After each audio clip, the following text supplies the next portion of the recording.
Bonjour tout le monde, le public en salle et ceux qui vont nous écouter en différé sur les réseaux sociaux. Donc, à cette assemblée ordinaire de la ville de Normandin le 10 juin 2024. Je vais procéder à la lecture de l'ordre du jour. Donc, point 1, ouverture de l'Assemblée. Point 2, revue de l'ordre du jour. Point 3, déclaration de conflit d'intérêts. Point 4, adoption du procès-verbal de l'Assemblée ordinaire du 13 mai 2024 avec dispense de lecture. Point 5, suivi de procès-verbal. Point 6, sollicitation, invitation, adhésion. Point 7, approbation du compte du mois de mai 2024. Point 8, autorisation de facture de 25 000 et plus. Point 9, dépôt des états financiers 2023. Point 10, affectation à la réserve financière relative au nettoyage des bassins de traitement des eaux usées. Point 11, réalisation complète de l'objet des règlements 364-2006, 546-2019, 548-2019, 563-2020 et 570-2021. Point 12, adoption du règlement 608 de 2024, programme de crédit de taxe foncière visant à favoriser la construction et l'aménagement de logements locatifs. Point 13, avis de motion et dépôt de projet du règlement 609-2024, droit de préemption. Point 14, avis de motion et dépôt de projet de règlement 610-2024, modifiant le règlement numéro SQ0406 concernant les systèmes d'alarme et applications pour la Sûreté du Québec. Point 15, FRABAM, fin des travaux, reddition de compte. Point 16, convention d'aide financière PAFFSR, acquisition de 5 radars pédagogiques. Point 17, dépôt au volet 1 du programme de soutien à la démarche MADA. Point 18, autorisation de signature de l'acte de vente de la caserne. Point 19, autorisation du plan d'intervention sur la voirie urbaine et rurale. Point 20, rétablissement de la rémunération et de l'allocation de la fonction de conseillère municipale. Point 21, modification de la résolution 24-92, renouvellement des contrats d'entretien ménager pour la bibliothèque et la caserne. Point 22, appui de la candidature au prix implication bénévole municipale. Point 23, embauche au site touristique Chute à l'eau. Point 24, correspondance. Point 25, rapport des élus. Point 26, questions du public. Point 27, varia. Point 28, prochaine assemblée publique le 8 juillet 2024. Et point 29, levée de l'Assemblée. Donc, ça me prendra un proposeur pour la revue de l'ordre du jour. Monsieur Potvin.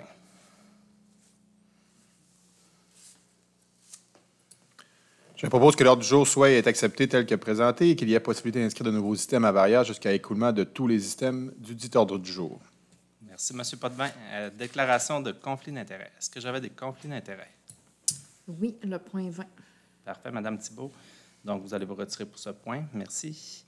Point 4, adoption du procès-verbal de l'Assemblée ordinaire du 13 mai 2024 avec dispense de lecture.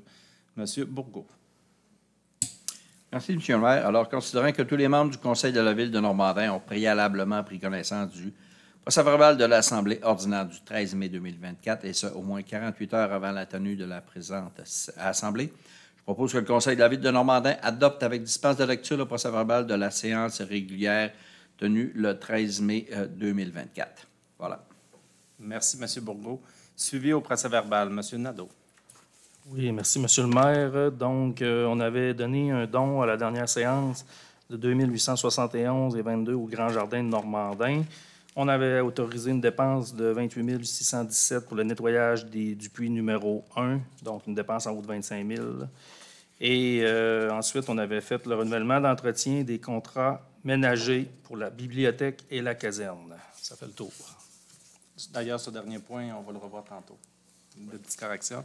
Point 6, sollicitation, invitation, adhésion, Mme Bernard. Je propose que soient autorisées les contributions, subventions ou adhésions suivantes.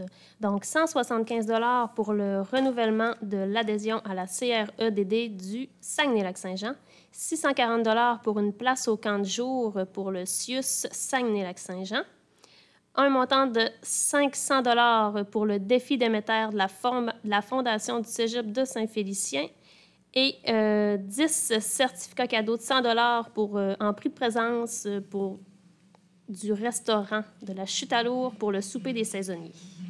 Merci, Mme Bernard. Donc, point 7, approbation des comptes du mois de mai 2024. Mme Bernard. Considérant que les élus responsables ont analysé les comptes du mois de mai 2024 et que tout est conforme aux politiques actuellement en vigueur inhérents aux achats et dépenses, considérant qu'il y a lieu d'accepter les comptes du mois de mai 2024 et d'entériner les comptes préautorisés et ou contractuels le tout selon les listes remises à tous les élus par le directeur financier de la Ville de Normandin.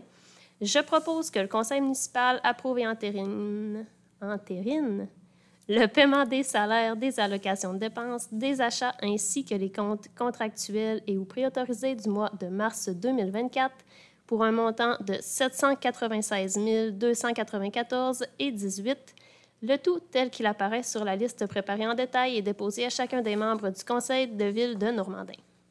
Merci, Mme Bernard. Donc, point 8, autorisation de facture de 25 000 et plus. Mme Bernard.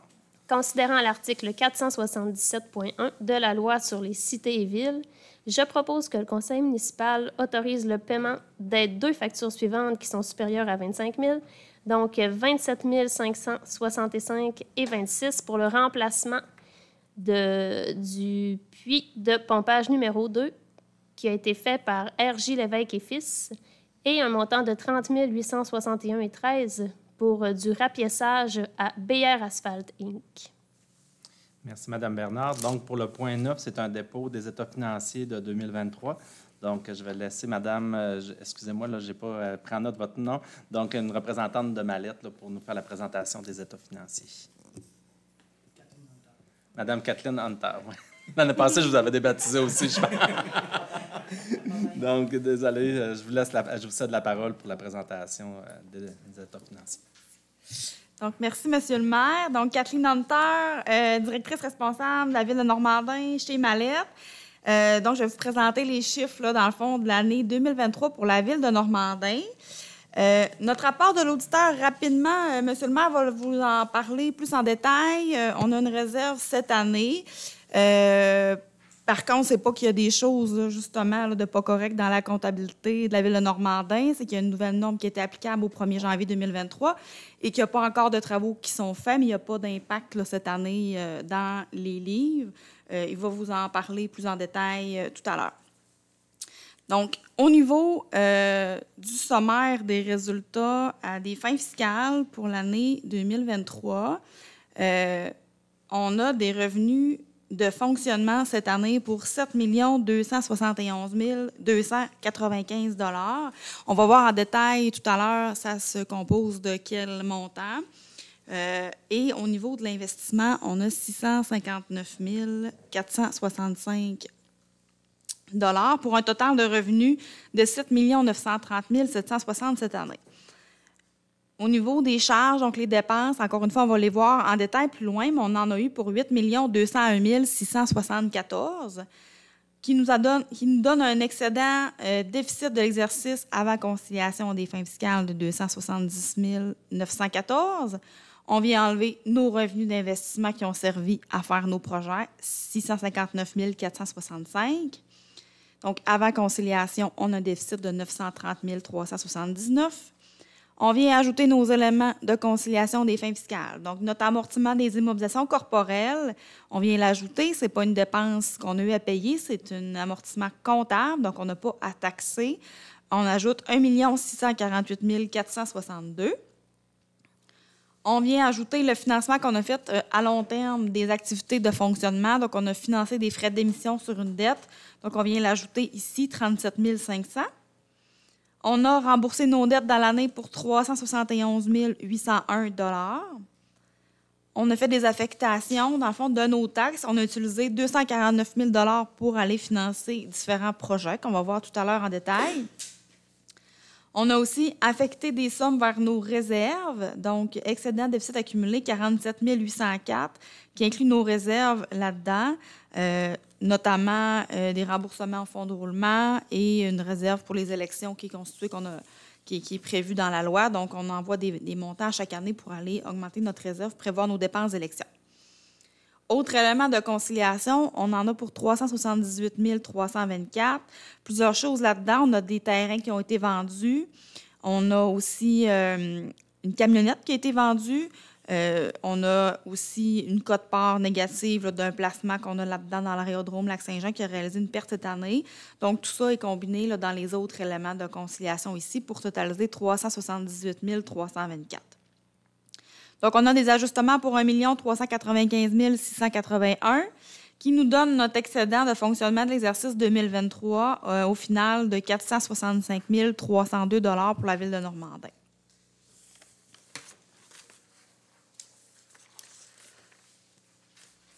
Au niveau du sommaire de la situation financière, notre bilan pour l'exercice terminé le 31 décembre 2023, au niveau des actifs financiers, on a de la trésorerie, équivalent de trésorerie, donc le compte de banque est à 205 037 $.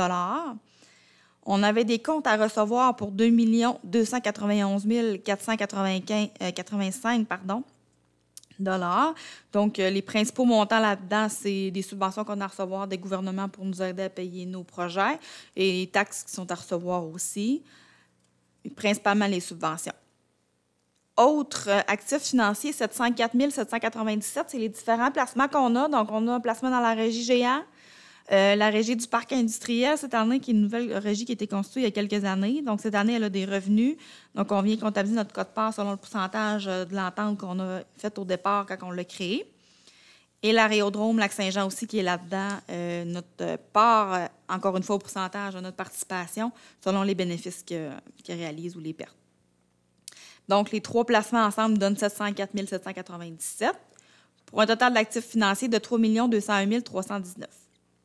Au niveau des passifs, donc nos dettes, on a notre dette à long terme qui est à 6 290 245. Donc, elle a diminué là, de nos remboursements normaux qu'on a faits selon nos cédules prévues. Emprunt temporaire, 1 085 644 qui a été réalisé en attendant le financement permanent qui a été fait en 2024. Donc, c'est pour le développement là, du carré Marie-Brassard, dans le fond, que l'emprunt temporaire a été fait en attendant d'aller en financement à long terme. Revenus reportés, 61 173. Plusieurs éléments là-dedans, des taxes encaissées d'avance, mais principalement là, les revenus de camping qui sont commencés à entrer à la fin de l'année 2023 pour la saison 2024 sont présentés ici dans les revenus reportés. Compte fournisseurs et autres dettes d'exploitation, 1 074 694. Donc là-dedans, nos comptes fournisseurs courants, nos salaires à payer, les retenues sur les contrats aussi qu'on avait par rapport au développement du carré Marie-Brassard et quand même plusieurs petits éléments, c'est les principaux que je vous ai nommés. Donc, un actif financier net, dette nette de 5 310 437. On vient ajouter à ça nos actifs non financiers, donc nos immobilisations corporelles, 25 932 860. Autres actifs non financiers, 488 163. Donc là-dedans, on a nos propriétés destinées à la vente, 281 000 à peu près. Des stocks au garage municipal et des frais payés d'avance pour l'année suivante. Donc, ça totalise le 488 000. Pour un total de 25 932 859. Au niveau de notre excédent accumulé, on a un excédent de fonctionnement non affecté de 1 192 422, donc il est libre pour utilisation future. Excédent de fonctionnement affecté de 45 000, que lui est réservé au remboursement futur d'une dette. Réserve financière et fonds réservés, 269 462. Ici, c'est les réserves financières et principalement le fonds de roulement qui peut être utilisé pour financer des petits projets de moindre envergure, qui a été augmenté cette année. Donc, ça explique l'augmentation là, au niveau des réserves financières. Une partie du surplus non affecté qui a été utilisé pour augmenter le fonds de roulement d'un montant de 150 000 $. Donc, c'est ce qui explique la hausse ici. Financement des investissements en cours, on est à 1 480 929 $ à financer. Donc, c'est le projet de développement du carré Marie-Brassard qui est à financer au 31 décembre 2023 et qui est financé là, en 2024. Finalement, les investissements nets dans les immobilisations et autres actifs du passé, dans le fond, de la Ville de Normandin, 21 84 431 $ pour totaliser 21 110 386. Au niveau de l'endettement, endettement net à long terme de l'administration municipale, donc la Ville seulement, on a 7 267 656. Ça inclut les dettes qu'on a déjà réalisées, moins les comptes à recevoir qu'on a des différents gouvernements qui vont venir nous aider à rembourser ces dettes-là. Et on ajoute le 1,4 million du projet qui n'est pas encore financé, mais qui va l'être. Donc, au 31 décembre, on l'incluait comme s'il était dans notre dette. Donc, 7,2 millions. Endettement total net à long terme, ça inclut la quote-part de la Ville de Normandin dans la dette de la MRC. Donc, ça nous ramène à 10 750 846. Sommaire de l'analyse de la dette à long terme, ça vient séparer, là, la dette est assumée par qui? Donc, on a 45 000 de l'excédent affecté qui va servir à rembourser une dette future au fil de vente de terrain. Il y a des montants qui sont à la charge de l'ensemble des contribuables, donc 5 831 061. Des montants qui sont à la charge du gouvernement du Québec et de ses entreprises pour 458 518, notamment le programme de TEC pour différents travaux et une subvention là, pour l'ARENA qui date de quand même plusieurs années puis on encaisse un montant chaque année. C'est pour ça que le montant il baisse. Donc, un total de 6 334 579. Au niveau du sommaire des revenus, donc on vient de détailler, tout à l'heure, on avait vu juste le montant global, on vient de détailler poste par poste. Au niveau du fonctionnement, on a des taxes qui sont à 4 374 714.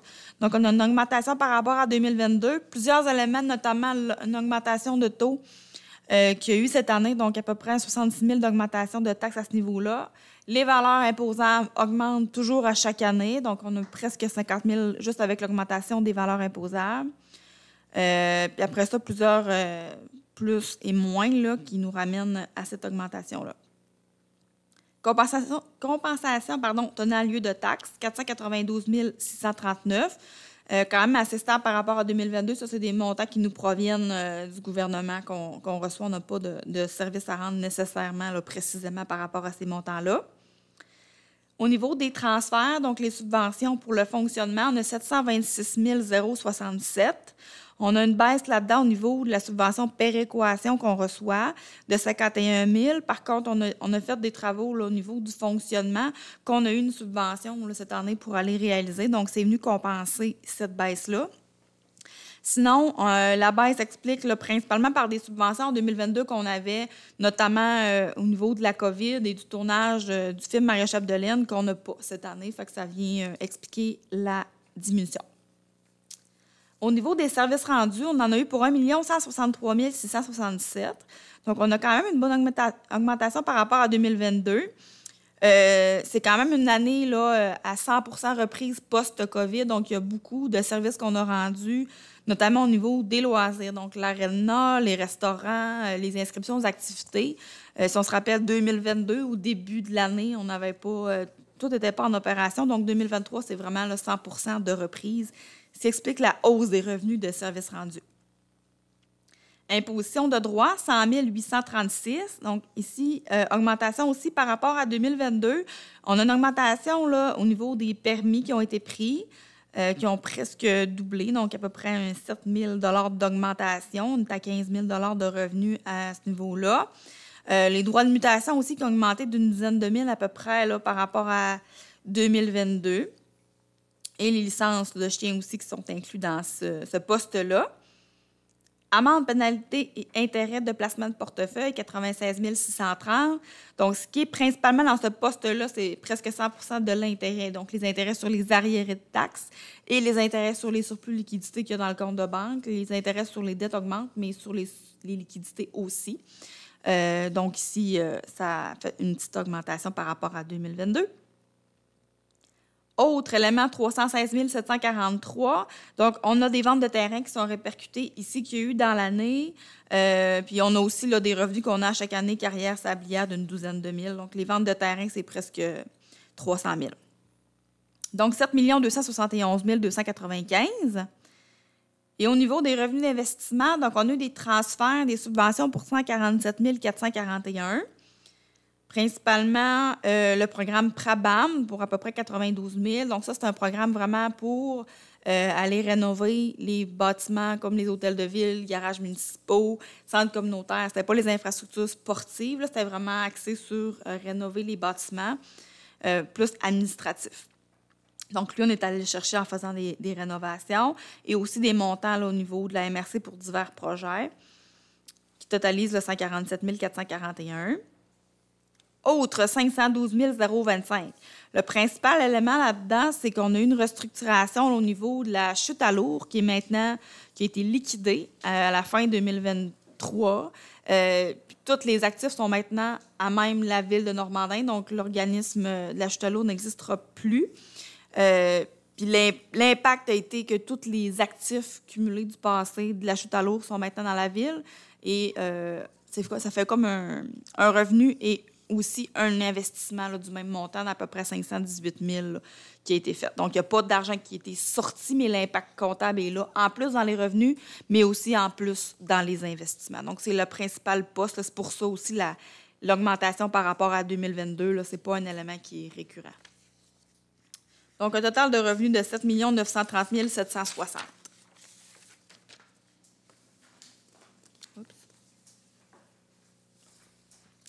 Au niveau du sommaire des charges, donc les dépenses, en 2023, au niveau de l'administration municipale, c'est somme toute très stable. On a 956 319, donc plusieurs petites augmentations, diminutions, mais au final, on a une diminution de 8 845 $. Sécurité publique, au niveau de la police, 239 332, donc toujours assez stable. C'est des quotes-parts qu'on paye pour les services. Sécurité incendie, 461 829. Donc, ici, on a une augmentation quand même importante de la quote-part qui a été versée. Autre élément de sécurité publique, 90 275. Donc, là-dedans, ça inclut la sécurité civile pour 59 000 et diverses dépenses là, au niveau de la caserne, donc à peu près une trentaine de mille.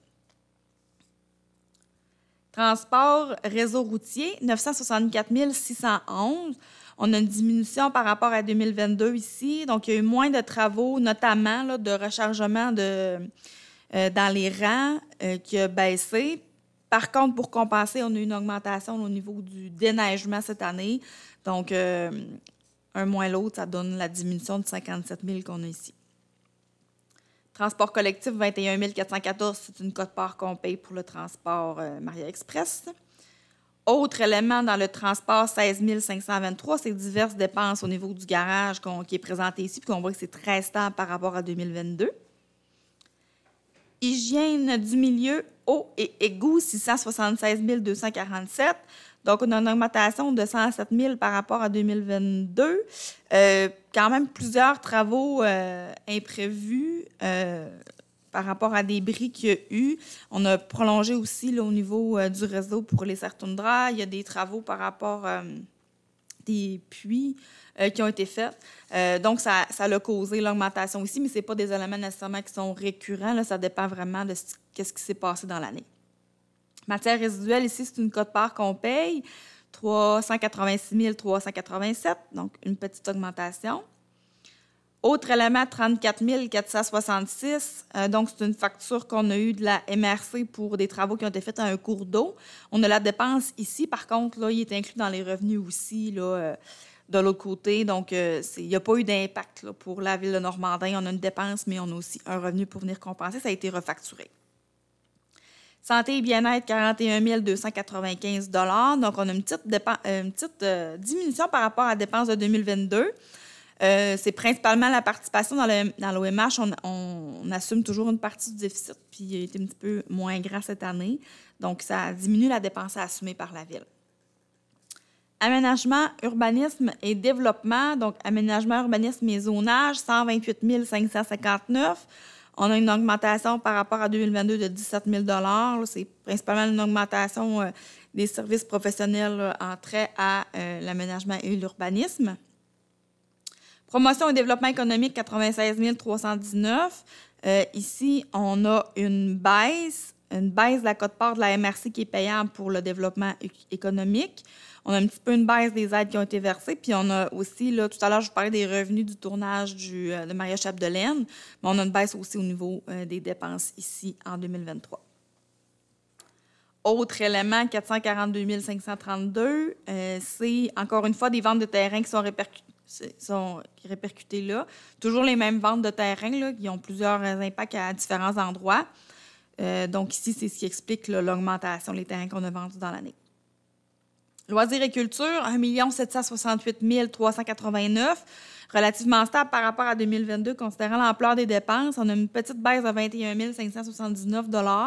Donc, malgré la hausse des services rendus qu'on a eue, notre dépense, elle, a diminué.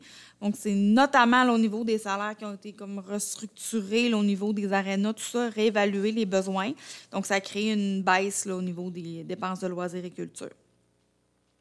Frais de financement, 228 715. Donc, on a une hausse là, au niveau. C'est certain que l'emprunt temporaire qui a été réalisé pour le carré Marie-Brassard a créé des intérêts supplémentaires avec la hausse qu'on connaît. Donc, un total des dépenses de 6 553 212 $, à laquelle on ajoute notre amortissement qu'on a parlé tout à l'heure, 1 648 000 pour un total de dépenses de 8 201 674.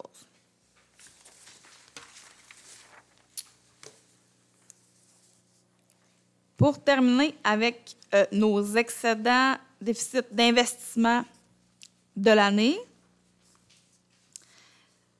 comme mentionné tout à l'heure, on a eu des revenus d'investissement de 659 466 cette année. On a fait quoi avec? On a fait des projets, donc on a acquis des immobilisations corporelles pour 2 324 155, qui inclut le transfert, comme je le répète, là, des actifs de la chute à lourd pour 518 094. Donc, notamment le carré Marie-Brassard, 1,4 million, différents travaux à la chute à lourd du mobilier, des toitures. L'aqueduc aussi, des bris là, au niveau du chemin de fer, travaux à la mairie, comme je vous disais, pour aller chercher la subvention pour le Prabam. Donc, tout ça est inclus là-dedans cette année. Autre investissement, émission ou acquisition, 54 201, c'est notre quote-part de la Régie du parc industriel qui a des revenus cette année. Donc, on vient de présenter comme une acquisition de placement ici dans nos investissements. Les affectations des activités de fonctionnement de 249 000, ça, c'est quand on vient chercher des revenus de nos taxes pour financer différents projets qui n'ont pas de subvention. Donc, là-dedans, notamment, là, il y a eu un changement au niveau du programme TEC. Pour aller chercher, revoir la programmation, ce qui a fait en sorte qu'on a eu un 42 000 à financer là, des projets passés à même notre fonctionnement. Donc, on est venu le présenter ici, un 42 000 qui a été affecté pour venir revoir cette programmation-là. Les travaux sur, justement, l'aqueduc du chemin de fer de 35 000 ont été assumés à même les taxes. Il n'y avait pas de subvention pour ça. Et aussi, là, notre part de la perte là, de l'aérodrome Lac-Saint-Jean de 60 000 qui était assumée à même le fonctionnement. Sinon, c'est différents petits projets qui n'ont pas de subvention nécessairement qui doivent être réalisés dans l'année qui sont assumés ici par le fonctionnement. Donc, pour notre année 2023, on a un déficit d'investissement de 1 469 892. C'est normal, on le sait. On avait du financement à aller chercher au début de 2024. Donc, tout ça va se régulariser en 2024. Pour 2023, notre déficit, c'est ce montant-là. J'aurais terminé. Merci, Mme Hunter. Donc, je vous remercie, Mme Hunter. Je peux peut-être faire les pas saillants. Je ne sais pas si vous demeurez avec nous jusqu'à la fin ou si je vous libère suite à la présentation de mon rapport, peut-être. Oui, je peux rester jusqu'au rapport. Oui, c'est ça. Je vais faire mon rapport tout de suite, puis après ça, on pourra... Donc, le rapport financier de l'année qui s'est terminé le 31 décembre 2023, je voulais souligner quelques éléments là, en particulier. Donc, l'excédent de 465 302, je pense que c'est clair que la vente des terrains à la régie intermunicipale, c'est un événement qui est exceptionnel, qui a contribué là, à cet excédent-là. Donc, si on retire cet excédent-là du montant, il nous reste à peu près 195 000. On est aux alentours de 2,6 % au niveau de l'activité financière. Fait que, ça donne quand même une activité là, qui reste dans le raisonnable au niveau de la gestion, je pense, d'avoir ce type de surplus-là. Mais on parle aussi de revenus là, de 10,2 % des revenus qui ont été plus hauts que les prévisions. Tandis que les dépenses ont été maintenues aux alentours de 1 %. Ils ont augmenté de 1 % seulement là, par rapport à ce qui avait été budgété. Donc, ça, je peux dire que c'est une bonne année de gestion là, au niveau de notre équipe de gestion, au niveau des différentes activités de contrôle. Au niveau des investissements directs qui sont passés à la dépense, donc on a 249 000. Je vais peut-être souligner des éléments, mais je pense que c'est important de les ressouligner. On a eu la correction de la TEC là, qui est venue faire sur la Saint-Cyril libérer un 42 600 en subvention qu'on va utiliser cette année. Mais le côté négatif, ça nous a demandé une charge supplémentaire là, de 42 000 au niveau des investissements. Donc, ça fait partie de ce montant-là. Il y a eu la fuite d'eau sous l'OCN. Il y a une partie qu'on a pu financer avec la TEC, mais il restait quand même un 35 000 qu'on est allé financer directement dans les investissements. Ensuite de ça, des améliorations au site touristique du Chute-à-l'Eau. On a eu pour 58 000 là, divers investissements qu'on a réalisés là, sur les infrastructures pour le maintien puis la qualité là, de l'expérience client. Il y a eu aussi le remplacement là, du système téléphonique là, qui était désuet, qu'on devait remplacer là, pour un montant de 19 000. Donc, ça, c'est différents éléments là, que je voulais souligner par rapport aux 249 000. Dans les secteurs d'activité, c'est quand même intéressant. On a commencé à adresser certaines choses. Je vais vous revenir un petit peu plus loin là-dessus. Mais je tenais quand même à souligner que 3 centres de services qu'on offre à la population qui sont intéressants à continuer de questionner parce qu'ils entraînent quand même des déficits importants au niveau de leur opération. Le premier, c'est la bibliothèque. La bibliothèque, là, le bâtiment, ça ne comprend pas juste la bibliothèque en soi, mais tout le bâtiment au complet. On parle d'un déficit de 117 000 annuellement là, pour l'opération de la bibliothèque municipale. Donc, je pense qu'il va y avoir une analyse à faire là, au niveau des coûts de la bibliothèque. Le centre sportif s'en sort très bien cette année. C'est quand même intéressant. Donc, un déficit de 600, pas de 600, un déficit de 166 000 là, environ là, au niveau du centre récréatif. Donc, c'est une belle amélioration à ce niveau-là. Dans le fond, dans les actions qui avaient été entreprises, là, il y avait une révision des horaires du restaurant. Donc, on avait décidé de couvrir seulement les plages où il y avait plus d'activités ou plus d'achalandage. Donc, on est vraiment venu cibler là, pour l'offre de ce service-là. Donc, ça a eu un élément positif. Mais il y a eu 2 activités exceptionnelles qui ont créé des revenus, soit la foire commerciale. Donc, on sait que l'année de la foire commerciale, c'est une année qui a des revenus là, au niveau des bars qui est intéressant. Puis, on a aussi eu une compétition régionale là, au niveau du patinage artistique, là, la compétition Claude Boucher, là, si je ne me trompe pas, là, qui est venu, là, qui a rempli la fin de semaine, là, qui a animé là, quand même la fin de semaine. Donc ça, c'est venu pallier aussi à amoindrir le déficit là, au niveau du centre sportif. Cependant, il reste encore des exercices de répulation à faire à ce niveau-là. Site touristique Chute-à-l'Eau, je vous dirais que l'année 2023, c'est une année exécrable. Donc, le déficit conclut son année à 325 000 de déficit.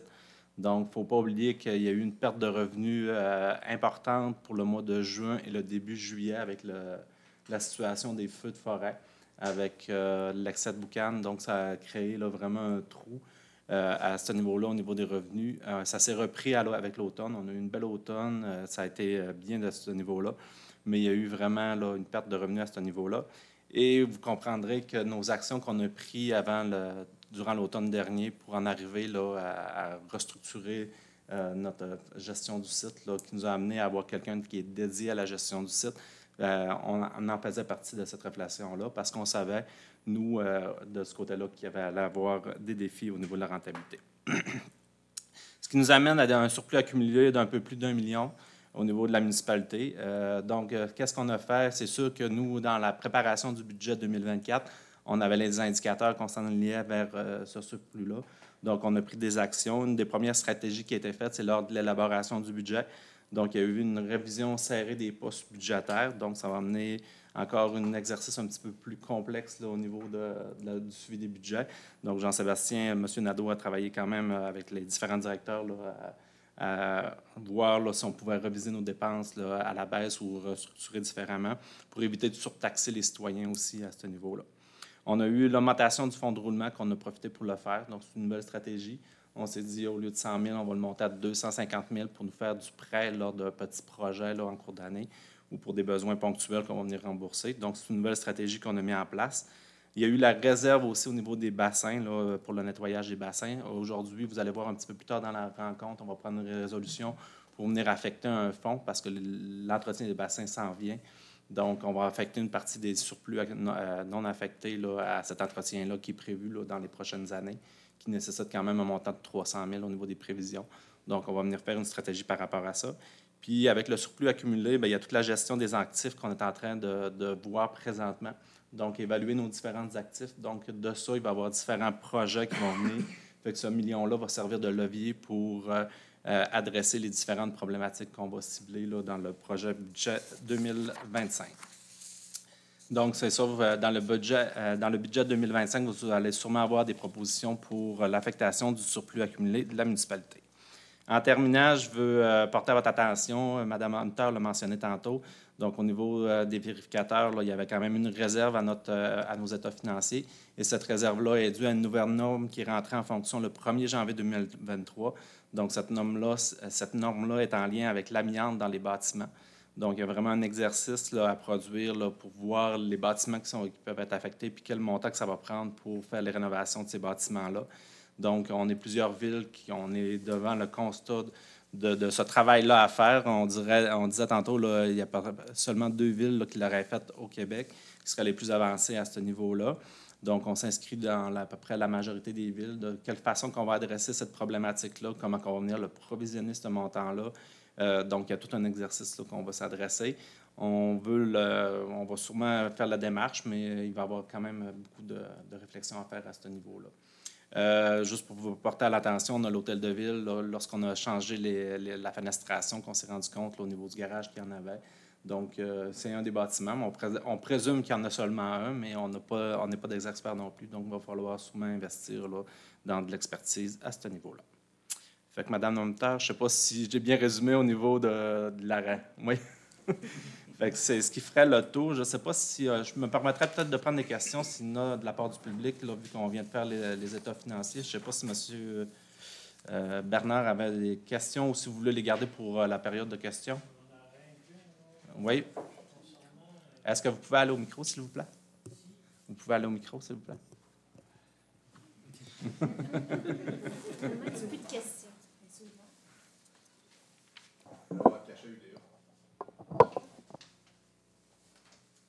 Concernant les investissements, vous avez remarqué que autre 500 000, ça comprend tout ce qu'il y a tout à l'eau. Je voudrais savoir si les investissements des grands jardins sont rentrés dedans. On est propriétaire des terrains et des bâtisses, mais il n'y a pas de changement majeur en 2023 par rapport à ça. OK, ça veut dire que tout ce qu'il y a, tout ce que vous investissez au niveau d'organisme, c'est dans les chiffres de l'organisme. OK. Puis la Jutalo, c'est parce qu'on est venu finir la fusion qui avait été débutée en 2016. Là, on est vraiment venu fermer la corporation parce que la corporation est encore active. Là, à chaque année, elle produisait des états financiers. Puis après réflexion, on a discuté en conseil, on a décidé de mettre fin à cette corporation-là parce que il n'y avait pas de valeur ajoutée de la conserver. Donc, c'est là qu'on est venu fusionner les actifs avec la ville là, finale là, qui était débutée depuis le 2016. Non. Merci, M. Bernard. Donc, ça compléterait le point sur les états financiers. Fait que je vous remercie beaucoup, Mme Hunter. Donc, je vais essayer l'année prochaine, si c'est vous, de me souvenir de votre nom en début d'assemblée. Fait que si vous voulez, je peux peut-être vous libérer, ainsi que Robin. Je ne sais pas si tu voulais rester avec nous pour la suite ou je te libère également. Bon, mais merci beaucoup à vous deux. Je vous souhaite une belle soirée. Donc, si on va avec le point 10, donc on va aller avec l'affectation à la réserve financière relative au nettoyage des bassins de traitement des eaux usées. Mme Darvaux. C'est un dépôt avec acceptation? C'est un dépôt. C'est un dépôt. Oui, Ouais. oui, ça prend un proposeur. Okay. Je vous le propose, M. le maire. Parfait. Merci, Mme Darvaux. Donc, on a un proposeur pour les états financiers, Mme Darvaux. En point 10, affectation à la réserve financière relative au nettoyage des bassins de traitement des eaux. Mme Darvaux. En fait, c'est l'article 569.7 de la loi sur les cités et villes qui prévoit que toute municipalité peut créer au profit de l'ensemble de son territoire une réserve financière pour le financement de dépenses liées à la fourniture de l'un ou l'autre des services de l'eau et de la voirie. Considérant que le conseil municipal a créé une telle réserve financière pour le financement des dépenses liées au nettoyage des bassins utilisés pour le traitement des eaux usées par le biais de la résolution 2024-24, considérant que le conseil municipal peut affecter à la réserve des sommes provenant de son fonds général ou de toute taxe, autre que celle prévue à l'article 569.11 de la loi sur les cités et villes, ou de tout mode de tarification, lorsque cette taxe ou ce mode est imposé selon le cas pour le nettoyage des bassins utilisés pour le traitement des eaux usées. Considérant que le conseil municipal doit déterminer annuellement les sommes affectées à cette réserve, par voie de résolution, en conséquence, je propose que le conseil de la Ville de Normandin affecte à même son excédent de fonctionnement non affecté la somme de 196 748 et que le conseil de la Ville de Normandin affecte à même son budget des activités de fonctionnement courant la somme de 32 791. C'est ce que vous venez de parler, en fait. Ce n'était pas pratique courante, mais je pense que mieux vaut prévoir ce qui est prévisible. C'est ce qu'on fait.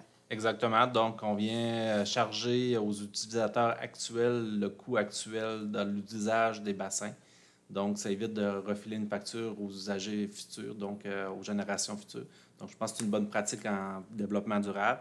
Donc, vous aurez compris que le 196 000, c'est le retard des années là, qui n'a pas été provisionné depuis la création des bassins et que le 32 000, là, c'est un montant là, qui est affecté pour cette année, qui a été déjà prévu au budget. Donc, effectivement, là, c'est la résolution, c'est l'élément que je mentionnais tantôt. Là. Ça devrait être récurrent à partir de maintenant. Exactement. Donc, merci, Mme Darbo. Donc, point 11, réalisation complète de l'objet des règlements 364-2026, 546-2019, 548-2019, 563-2020 et 570-2021. Monsieur Bourgault. Merci, M. le maire. Alors, considérant que la Ville de Normandin a entièrement réalisé l'objet des règlements dont la liste apparaît à l'annexe selon ce qui était prévu, considérant qu'une partie de ces règlements a été financée de façon permanente, considérant qu'il existe pour chacun de ces règlements un solde non contracté du montant de l'emprunt approuvé par le ministère des Affaires municipales et de l'Habitation et qui ne peut être utilisé à d'autres fins, considérant que le financement de ces soldes n'est pas requis et que ces soldes ne devraient plus apparaître au registre du ministère, et enfin, considérant qu'il y a lieu à cette fin de modifier les règlements d'emprunt identifiés à l'annexe pour ajuster les montants de la dépense et de l'emprunt, et s'il y a lieu, modifier une subvention ou une somme provenant du Fonds général de la municipalité. Alors, je propose que la Ville de Normandin modifie les règlements identifiés à l'annexe de façon suivante. 1. Par le remplacement des montants de la dépense ou de l'emprunt par des montants indiqués sous les colonnes « Nouveaux montants de la dépense » et « Nouveaux montants de l'emprunt de l'annexe ». 2. Par l'ajout d'une disposition prévoyant qu'aux fins d'acquitter une partie de la dépense, la municipalité affecte de son fonds général la somme indiquée sous la colonne « Fonds général de l'annexe ». Et 3. Par la modification de la disposition relative à l'affectation d'une subvention en vue d'y indiquer le montant apparaissant sous la colonne « Subvention de l'annexe ». Les protocoles d'entente ci-joints sont réputés faire partie intégrante des règlements correspondants identifiés à l'annexe. Que la Ville de Normandin informe le ministère des Affaires municipales et de l'Habitation que le pouvoir d'emprunt de ces règlements identifiés à l'annexe ne sera pas utilisé en totalité en raison des modifications apportées à ce règlement par la présente résolution et, le cas échéant, des quotes-parts versés par les promoteurs ou des sommes perçues par contribuables en un seul versement pour le paiement de leur part en capital. Les montants de ces appropriations apparaissent sous la colonne « Promoteur et paiement comptant » de l'annexe. Et finalement, que la Ville de Normandin demande au ministère d'annuler dans les registres les soldes résiduaires mentionnés à l'annexe. Voilà, M. le maire. Merci, M. Bourgault. Donc, on vient vraiment fermer la balance restante de certains prêts règlements d'emprunt qui avaient été faits. Je peux vous donner l'exemple de l'avenue du Rocher. Donc, on avait fait une demande là, pour la partie qui était en milieu rural. Donc, il restait quand même un solde de 80 000 qu'on aurait pu utiliser pour d'autres choses, mais vraiment relié au niveau rural. Fait qu'étant donné que les travaux qui nous restent à faire sont en milieu urbain, bien, la nature du règlement d'emprunt ne convient pas à ce type de prêt-là. Fait qu'on a décidé de fermer là, complètement. Fait que c'est à peu près la même chose là, pour les autres aussi. Là. Donc, c'était un exemple que je voulais vous mentionner. Donc, le point 12, adoption du règlement 608-2024, programme de crédit de taxe foncière visant à favoriser la construction et l'aménagement de logements locatifs. Monsieur Lavoie. Considérant que l'avis de motion du présent règlement a été dûment donné lors de la séance ordinaire du 15 avril 2024 ainsi que le dépôt du projet, considérant que tous les membres du conseil municipal ont préalablement reçu une copie du texte du règlement, considérant que les membres du conseil présents déclarent l'avoir lu et renonçant à sa lecture, en conséquence, je propose que le Conseil de Ville de Normandin adopte le règlement 608-2024, programme de crédit de taxe foncière visant à favoriser la construction et l'aménagement de logements locatifs. Et voilà. Merci, M. Laboie. Donc, on est fiers aujourd'hui d'accepter le programme de crédit de taxe foncière visant à favoriser la construction et l'aménagement de logements locatifs. Ça s'adresse aux 4 logements et plus. Donc, malgré cela, ça veut dire qu'un 3 logements qui rajouterait un logement pour tomber à 4 serait quand même admissible au programme. Vous pourrez là, vous informer auprès de notre inspectrice en bâtiment. Donc, le programme, c'est vraiment un crédit de taxe qu'on vient mettre. Le crédit de taxe permet aux personnes qui vont faire la construction ou la rénovation d'aller chercher 100 % la première année, 75 % et 50 % la deuxième année et 50 % la troisième année de leur crédit de taxe, de leur taxe municipale sur le crédit. C'est vraiment dans notre stratégie pour densifier le périmètre urbain, mais aussi pour favoriser la construction d'habitations. On sait qu'on a une pénurie de logements actuellement à Normandin. Et lorsqu'on a identifié le profil, là, on a vu que 76 % de nos habitations, c'était de l'unifamilial. Donc, il y a vraiment un creux au niveau du logement à Normandin. C'est ça qu'on voulait favoriser. Puis ça, on doit être une des premières municipalités aussi. C'est un nouveau pouvoir qui nous a été octroyé en décembre 2023 par le gouvernement, donc par le MAMACH. Donc, on est bien fiers de l'accepter aujourd'hui. Et on devrait, j'espère, d'ici l'automne, convoquer l'ensemble de la population, mais surtout les promoteurs qui sont intéressés à une présentation du crédit de taxe, mais aussi de toute notre stratégie en habitation là, aussi également, pour leur montrer qu'on veut vraiment s'assurer de se positionner à ce niveau-là. Voilà, donc, belle nouvelle aujourd'hui. Numéro 13, avis de motion et dépôt du projet de règlement 609-2024, droit de préemption. Madame Thibault.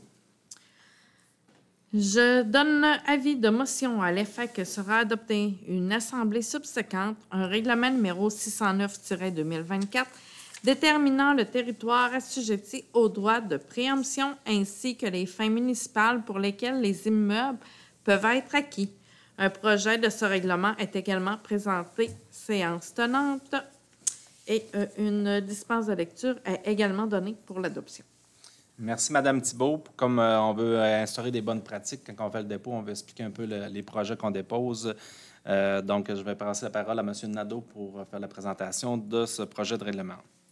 Oui, merci, M. le maire. Donc, un droit de préemption, c'est pas nécessairement c'est un nouveau pouvoir, un peu. Là, ça date de 2022, 10 juin.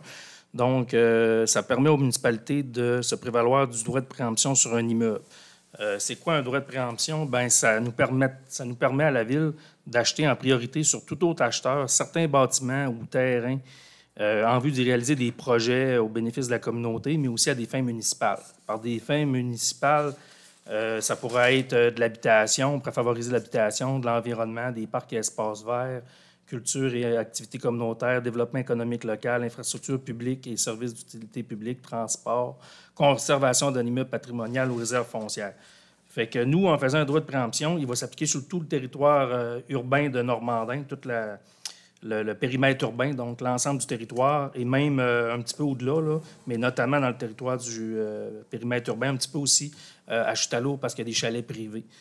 Donc, ça nous permet que si on inscrit, dans le fond, le droit de préemption, il nous permettrait d'assujettir certains immeubles qu'on aurait identifiés comme stratégiques ou importants pour la municipalité, que si un jour la personne vend cet immeuble-là, bien, on aurait le droit on pourrait être le droit de premier acheteur. La personne, bien, c'est pas tout à fait comme ça. Pas le droit de premier acheteur, excusez-moi, mais la personne, son bâtiment étant assujetti, ça nous donne le droit pendant 10 ans que si la personne vend cet immeuble, elle est obligée de nous l'offrir en premier à nous. Puis nous, bien, on a 60 jours pour décider si on le prend ou si on le prend pas. Fait que c'est un peu la mécanique là, simplifiée là, pour le droit de préemption. Fait qu'il faut, premièrement, assujettir certains terrains, certains immeubles qu'on cible. On envoie l'avis d'assujettissement au propriétaire, puis après ça, bien, pendant 10 ans, on pourrait acquérir l'immeuble selon nos besoins. Puis il faut que ce soit à des fins municipales que je vous ai mentionnées. Fait que c'est un outil de plus qu'on a dans notre coffre à outils pour peut-être uniformiser certains développements dans la ville qu'on voudrait voir apparaître d'autres types d'habitations ou d'autres types d'utilisation. Donc, mais tant que la personne ne vend pas son terrain, même s'il y a un avis d'assujettissement, il n'y a rien qui se passe. Parce que la personne, tant qu'elle ne vend pas, bien, notre droit, on ne peut pas l'utiliser. Fait que c'est au moment de la vente du terrain. Fait que je ne sais pas si ça peut... Oui, bien, ça donne une précision là, par rapport à ça. Donc, on vient accepter ce soir le règlement qui nous permet de le faire et non, on n'a pas de secteurs qui sont ciblés pour le moment. Donc, on vient dire que oui, sur le périmètre urbain, sur les îlots déstructurés et sur le site touristique Chutalour, on pourrait exercer un droit de préemption sur certains bâtiments. Mais celui-là, ce n'est pas ce qu'on vient faire ce soir. On vient juste dire qu'on va pouvoir le faire. Puis après ça, la nuance avec le premier refus, c'est qu'ils peuvent nous l'offrir. Tandis que là, c'est que c'est passif. Donc, lorsque la transaction avec un acheteur sérieux arrive chez le notaire, c'est là que ça déclenche le droit de préemption et c'est là qu'on peut l'exercer ou non dans la période de temps qui a été mentionnée tantôt. Donc, c'est une première étape. Ça ne veut pas dire qu'on va l'utiliser, mais comme vous mentionnez, c'est qu'il est possible de l'utiliser maintenant vu qu'on va avoir la possibilité de le faire. Donc, merci. Fait que le point 14, avis de motion et dépôt de projet de règlement 610-2024, modifiant le règlement numéro SQ 0406 concernant le système d'alarme et l'application par la Sûreté du Québec. J'avais M. Bourgault. Excusez. Merci, M. le maire. Alors, je donne un avis de motion à l'effet qu'elle sera adoptée à une assemblée subséquente un règlement numéro 610-2024 ayant pour objet de modifier le règlement concernant les systèmes d'alarme et applicables par la Sûreté du Québec, soit le 342-2004, afin d'augmenter le coût des amendes relativement aux fausses alarmes. Ce projet de règlement est également présenté séance tenante et une dispense de lecture est également donnée pour adoption. Merci, M. Bourgault. Donc, c'est des modifications qui nous ont été proposées par le service incendie de Dolbeau, étant donné que ces règlements-là sont régis par MRC. Il y avait une question de s'uniformiser, donc on a accepté les propositions qu'ils faisaient là, de leur côté. Fait que ça va faire une modification au niveau des montants qui vont être chargés. Point 15, Prabam, fin des travaux, reddition de compte, Mme Bernard. Considérant que la municipalité de Normandin a pris connaissance du guide de programme d'aide financière pour les bâtiments municipaux et elle s'engage à en respecter toutes les modalités s'appliquant à elle. Considérant que la reddition de compte finale a été préparée et confirme la réalisation des travaux pour un montant de 139 284 visant à la rénovation de ces bâtiments municipaux tels que l'hôtel de ville, le garage municipal et le centre communautaire. En conséquence, je propose que le conseil municipal entérine et confirme la réalisation des travaux visés par la reddition de compte finale ci-jointe annexée, que le directeur général et greffier, M. Jean-Sébastien Nadeau, soit mandaté pour envoyer les documents au ministère via la prestation électronique de service du programme Prabam, accessible par PGA-MR, afin de recevoir l'aide financière de 139 284 $. Merci, Mme Bernard. Donc, c'est un programme de subvention qui était très généreux. Là. C'était 100 des dépenses qui étaient admissibles. Donc, c'est venu dans la période du COVID. Donc, on l'a utilisé là, à jour. On avait jusqu'au 31 mai 2024 pour faire les investissements et c'est ce qui a été réalisé. Point 16, convention d'aide financière PAFFSR, acquisition de 5 radars pédagogiques. M. Lavoie. Considérant le programme d'aide financière du Fonds de la sécurité routière 2024-2025 et le projet d'acquisition de 5 radars pédagogiques, considérant qu'une aide financière maximale de 24 947 $ est accordée à la Ville de Normandin, considérant qu'une convention d'aide financière doit être signée avec le ministère des Transports et de la Mobilité durable pour établir les modalités et le versement d'aide financière. Par conséquent, je propose que M. Jean Morassi et Jean-Sébastien Nadeau, respectivement maire et directeur général et greffier, soient autorisés à signer la convention d'aide financière dans le cadre du programme d'aide financière du Fonds de la sécurité routière pour et au nom de la Ville de Normandin. Et j'aimerais appuyer et résolu à majorité. Merci, M. Lavoie. Donc, le programme, lorsque les coûts avaient été estimés, était estimé à 31 184 le coût total pour l'acquisition des 5 radars pédagogiques. On avait prévu un montant de 12 917 au PTI pour réaliser cet investissement-là. Donc, il nous resterait là, le montant qui reste à combler, c'est 6 200. Donc, ça va nous permettre là, de couvrir l'ensemble, mais on va en rediscuter aussi. Là, il va y avoir l'appel d'offres officiel qu'on va ramener en conseil, étant donné qu'on est à la majorité. Là, on va sûrement avoir des discussions. Les lieux ciblés, c'est les 4 entrées de la ville, là, les 4 différentes entrées de la ville, mais aussi là, d'utiliser ce radar pédagogique-là à la sortie du pont, avant de rentrer sur le pont à la Dorée. On sait que c'est un lieu problématique. Donc, je ne sais pas si les gens qui font partie de la minorité voudraient s'exprimer. Bon, c'est Bien juste pour sûr. être conséquent. Tu sais, le mot radar pédagogique fait référence à un enseignement de sécurité. Je réitère, comme la dernière fois, que j'aimerais bien mieux voir le gouvernement investir en sécurité ou encore mieux en éducation qu'au lieu dans de fragiles équipements technologiques passifs, comme on peut voir, puis que de profiter de cet octroi-là, même si elle peut paraître intéressante puis profitable, bien, c'est un peu cautionner les ajustements du gouvernement, si on veut, puis que malgré tout, le 6 000 je reste convaincu qu'il y aurait une meilleure façon de l'investir dans notre ville. C'est ma position, je respecte la vôtre aussi. Merci, M. Potvin. Puis, tant qu'à le mettre ça, on pourrait aussi le mettre à la piste cyclable pour voir la vitesse des 4 roues et des motos. C'est un sujet chaud. Donc, Voilà. Voilà en parler. Donc, point 17, dépôt au volet 1 du programme de soutien à la démarche MADA. Madame Thibault. Oui. Considérant que le secrétariat aux aînés du ministère de la Santé et des Services sociaux a créé un programme de soutien à la démarche pour la municipalité Amis des aînés afin de soutenir les municipalités et les MRC qui entreprennent une telle démarche en vue de réaliser une politique des aînés et un plan d'action en faveur des aînés, que le programme de soutien à la démarche est dans le cadre du réseau mondial des villes et de la communauté Amis des aînés, qu'il y a un appel de projet qui est en cours pour soutenir le milieu dont le soutien à la réalisation de la politique et des plans d'action en faveur des aînés. Considérant que la municipalité de Normandin dispose actuellement d'une politique famille aînée et saine habitude de vie qui arrive à échéance en décembre 2024, et est-ce que la municipalité souhaite actualiser sa politique pour faire de nouvelles consultations et se doter d'un nouveau plan d'action. Donc, considérant que la MRC Maria-Chapdelaine se propose à mettre à disposition sa ressource en développement social afin d'accompagner les milieux dans ce processus, et que cette ressource jouera le rôle de dresser un bilan du dernier plan d'action, coordonner la mise en place des consultations, rédiger et proposer une nouvelle politique, mobiliser les clés acteurs, mettre en place des comités et suivi. Considérant que la municipalité de Normandin est une des municipalités de la MRC Maria-Chapdelaine et que le conseil de celle-ci est favorable à soutenir les municipalités locales et la mise en œuvre. Donc, considérant que la MRC est admissible à présenter une demande d'aide financière auprès du secrétariat aux aînés du MSSS, somme qui permettra, entre autres, de payer la ressource MRC, mais également de financer les consultations dans le milieu.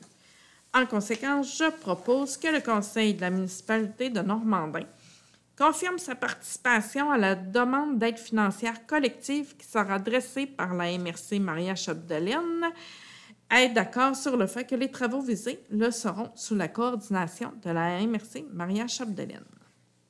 Merci, Mme Thibault. Donc, point 18, autorisation de signature de l'acte de vente pour les terrains de la caserne. Mme Darvaux. Considérant que l'actuelle caserne située à Normandin est désuète et que des espaces de bureaux et d'entreposage supplémentaires sont nécessaires pour que la Régie exerce ses activités relatives à l'ensemble de ses objets et à son administration générale, et qu'il y a donc lieu de construire un bâtiment comportant une caserne, des espaces d'entreposage et de bureaux, considérant que maintenant on a opérateur en eau et aussi inspection municipale.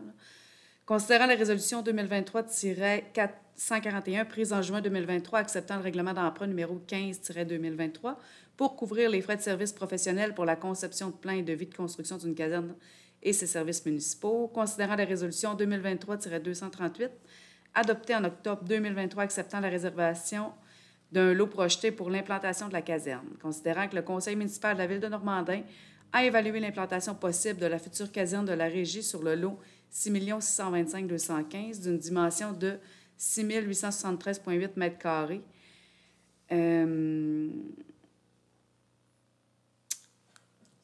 Pouvez-vous m'expliquer le... C'est vraiment le terme de la... D'accord. Dans le corps d'arpenteur PTI. D'accord. Donc, le PTI, site touristique des Grands Jardins Normandins. Dans le fond, c'est le terrain là, juste devant, là, En façade. la façade, là, avant les Grands Jardins. Considérant les besoins futurs projetés d'espace de la Régie pour l'accomplissement de ses activités actuelles et à venir. Considérant que le Conseil municipal de la Ville de Normandin a évalué le lot 6 625 216 d'une dimension de 4 617 mètres carrés, qui est devant le site touristique des Grands Jardins de Normandin à la Régie pour ses besoins additionnels d'espace, considérant qu'un rapport d'évaluation marchande réalisé par un évaluateur agréé le 16 novembre 2023 a permis d'établir la valeur marchande de ce terrain à 10,74 le mètre carré, considérant que la Régie a soumis une offre d'achat pour le lot 6 625 215 et une offre d'achat pour le lot à la Ville. En conséquence, je propose que le Conseil de la Ville de Normandin autorise la vente du lot 6 625 215 et du lot 6 625 216 qui sont situés devant les Grands Jardins de Normandin, le cadastre du Québec en faveur de la Régie intermunicipale géant pour l'implantation de la future caserne et de ses activités actuelles et à venir. Que M. Jean Morancy, maire, et M. Jean-Sébastien Nadeau, directeur général et greffier, soient autorisés à signer l'acte de vente du lot 6 625 215 et du lot 6 625 216. Merci, Mme Darvaux. Donc, si on se rappelle, l'année passée, on a eu une partie des Grands Jardins, des terrains des Grands Jardins en façade, justement, qui a été autorisé pour du dézonage. Donc, l'année passée, on a adopté différents usages sur ces terrains-là. Dont la portion qui est derrière la pancarte des Grands Jardins qui rentre au site. Donc, cette portion-là a été évaluée pour la vendre pour l'implantation de la caserne, mais aussi un petit peu plus proche, qui va être près du Pomme Track également, qui va être fait. Donc, cette démarche-là, l'évaluateur est venu faire une appréciation des terrains. Donc, il y a eu vraiment une évaluation professionnelle qui a été faite pour établir le coût des terrains. Parce qu'il ne faut pas oublier qu'on est un des partenaires importants de la Régie. On paye entre 50 et 60 de la facture. Donc, mais tout a été fait dans la bonne procédure. Et là, tout indique que les travaux vont avancer. Mais les travaux, avant d'avancer, il va falloir qu'il y ait d'autres autorisations, des présentations aux différents conseils par rapport à la construction de la caserne. Mais à ce stade-ci, on jugeait que la vente des terrains elle pouvait être faite. Il y a une résolution en ce sens qui a été prise au niveau de la Régie au courant du dernier mois. Donc, c'est ce qui fait le topo par rapport à ce point. 19, autorisation du plan d'intervention sur la voirie urbaine et rurale. Monsieur Bourgault. Merci, M. le maire. Alors, considérant que le directeur des Travaux publics a effectué une priorisation préliminaire en début de saison afin d'établir un plan d'intervention sur la voirie urbaine et rurale, considérant que ce plan a été présenté au directeur général et greffier afin de lui soumettre ses recommandations au niveau du rapiessage des trottoirs et du rechargement des rangs afin d'optimiser le budget alloué aux travaux publics. Et enfin, considérant que le directeur général et greffier a présenté ses plans aux conseillers municipaux ainsi qu'aux maires et que l'ensemble du conseil municipal a d'accord avec le plan d'intervention pour l'année 2024, je propose que le conseil municipal de la Ville de Normandin approuve et autorise le plan d'intervention sur la voirie urbaine et rurale pour les travaux au niveau des trottoirs, rechargement des rangs et du rapiessage 2024. Voilà, M. le maire, on a vu que c'est déjà passablement avancé, sinon terminé à certains endroits. Effectivement, M. Bourgault, donc cette année, on l'a fait un peu différemment. On a vu que l'année passée, il y a des sommes qui sont restées au budget qui n'ont pas été affectées pour ces différents travaux. Donc, on voulait faire un plan de priorisation cette année pour donner les orientations qui étaient présentées au Conseil. Donc, les différents secteurs ont été ciblés qui vont avoir les réparations. Et effectivement, il y a certains secteurs, dont du Rocher, justement, qui a été fait. Donc, ça a fait un grand bien. Puis on espère bien que les autres portions vont être faites aussi. Donc, c'est un peu dans ce sens qu'on prend cette résolution ce soir pour s'assurer que les travaux et les investissements qui soient au budget soient réalisés. Donc, point vert, rétablissement de la rémunération et de l'allocation de la fonction de conseillère municipale. Donc, pour ce point, Mme Thibault, vous allez vous retirer, comme vous avez mentionné en début. Et je céderai la parole à Mme Bernard pour la suite. Considérant la résolution 2023-262 qui prenait acte du fait que la conseillère au siège numéro 5, Mme Christine Thibault, renonce à la rémunération et allocation prévue au règlement numéro 539-2018 sur le traitement des élus et qui autorisait le directeur des finances à tenir compte et à appliquer cette renonciation dans les affaires financières de la Ville. Considérant que la conseillère au siège numéro 5, Mme Christine Thibault a indiqué par écrit au directeur général et greffier qu'elle entend désormais recevoir la rémunération et allocation prévue au règlement numéro 539-2018 sur le traitement des élus à compter du 11 juin 2024.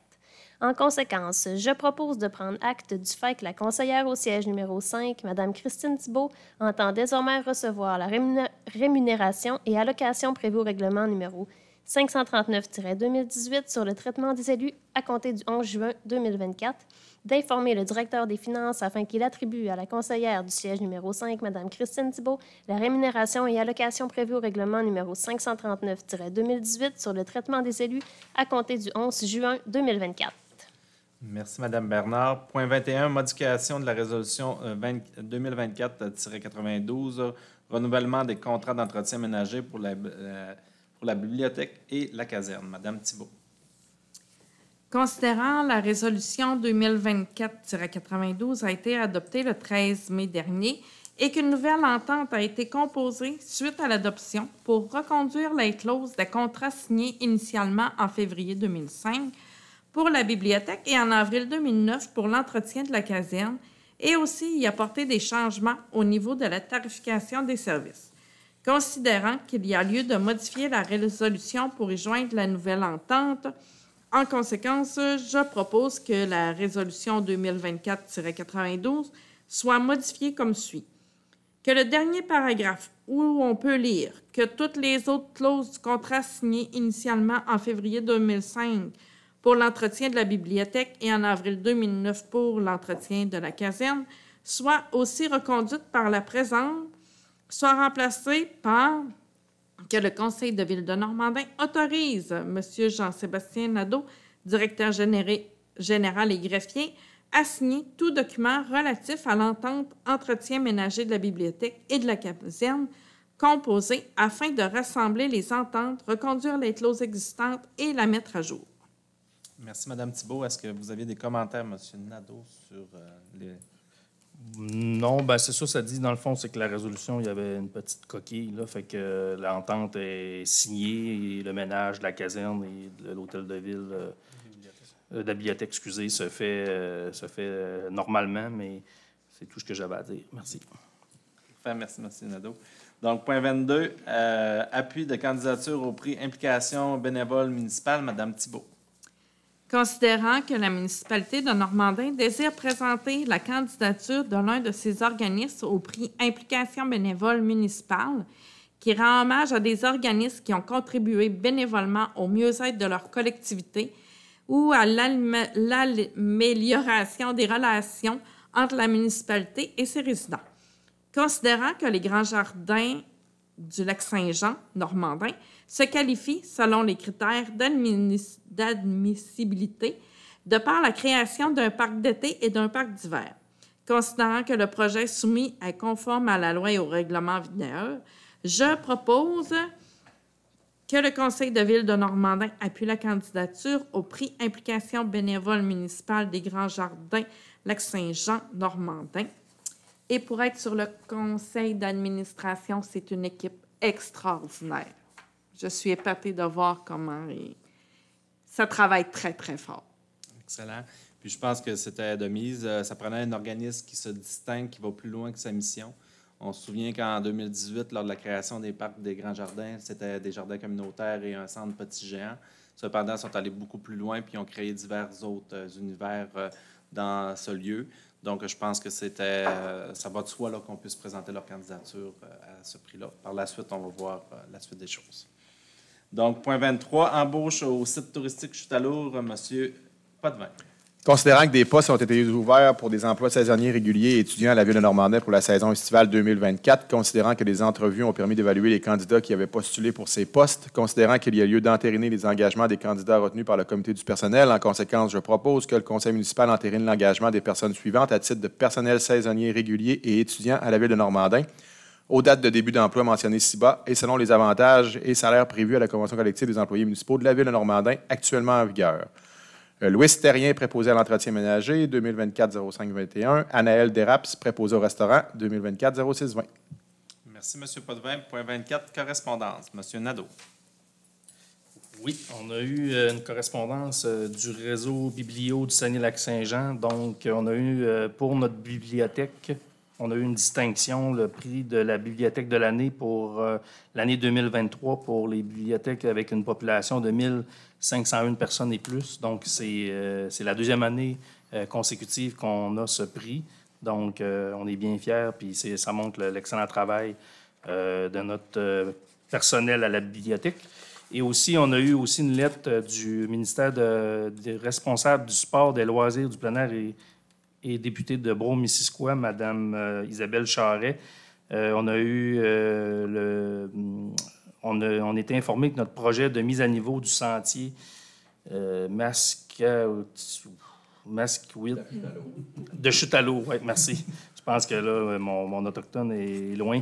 A été retenu dans le cadre du projet d'aide financière aux infrastructures récréatives et sportives, volet 2, le PAFIR SPA, et qu'une somme de 63 927 $, équivalent à 66 des coûts admissibles, ont été attribués à notre organisme. Donc, on est bien satisfait de ça. Ça va pouvoir nous permettre de mettre à niveau le sentier chute à l'eau qu'il en a bien besoin. Ça fait le tour, M. le maire. Merci. Donc, on se rappelle, c'est le sentier avec les 2 belvédères sur le long de la chute. Parce qu'on a 2 sentiers. Là. Il y a l'autre sentier là, qui est l'arboretum, là, qui vient plus présenter la cédrière et différents univers. Donc, c'est vraiment une bonne nouvelle. On était bien content de recevoir cette correspondance. Point 25, rapport des élus. M. Potvin. Rien de particulier. M. Bourgault. Oui, merci, M. le maire. 6 juin, j'étais présent au site touristique de la Chute à l'eau, justement, pour la présentation de la politique culturelle et patrimoniale de la MRC. Très belle soirée, vraiment très intéressant. Beaucoup d'artistes, beaucoup de potentiel ici à la MRC. Alors, chapeau à toute l'organisation. Pour le reste, c'est tranquille. Merci. Monsieur Lavoie. Henri. Madame Bernard. J'étais présente à l'AGA puis au gala de Réseau Biblio à Alma. J'étais aussi présente au rendez-vous rural de la Chute à l'eau. Il y avait aussi la fête de la famille en fin de semaine. Belle participation. L'exposition de voitures antiques et sport a été annulée, mais suivez la page Facebook. Ça va être remis dans les prochains jours ou prochaines semaines. C'est tout. Merci, Mme Bernard. Mme Thibault. Je suis allée faire un tour à la fête de la famille. J'ai participé aussi à la rencontre de la MRC pour la culture qui, comme M. Bourgault a dit, a été vraiment une soirée extraordinaire. Il nous a fait connaître des artistes de chez nous. Fort intéressant. Et voilà. Merci, Mme Thibault. Mme Darbo. CA du CPE et de la CDE des Grandes Plaines. Merci beaucoup, Mme Darbo. Donc, de mon côté, j'ai participé à la journée de réflexion sur le tourisme au niveau de la MRC. Donc, les maires des différentes municipalités, maires et mairesses et le préfet, on s'est réunis là, avec notre directrice au développement là, pour voir les orientations à prendre là, au niveau du tourisme, là, de revoir un petit peu notre planification stratégique. Donc, ça a été une activité de réflexion quand même assez enrichissante. Donc, j'ai hâte de voir la suite à ce niveau-là. Il y a eu la rencontre annuelle des employés. Donc, on a eu une conférence, là, entre autres, sur le harcèlement, l'incivilité au travail et avec en général. Donc, ça a été très porteur. Donc, une demi-journée là, avec l'ensemble des employés qui étaient présents, dont on a honoré. Vous avez pu voir là, dans la dernière écho là, les gens qui ont été honorés lors de cette activité. Il y a eu une consultation là, pour la planification stratégique de la véloroute. Donc, ils sont venus nous consulter. Là, ils se préparent à faire leur planification stratégique. Fait qu'on a participé, moi, le directeur général, et M. Mayou aussi, là, qui habituellement fait l'entretien de la véloroute. Donc, on a souligné certains éléments là, qu'on voulait qu'ils apparaissent dans la planification stratégique. Maria Express a occupé quand même une certaine portion de mon temps aussi. Et on a quelques dossiers qui sont en cours à ce niveau-là, au niveau du transport collectif.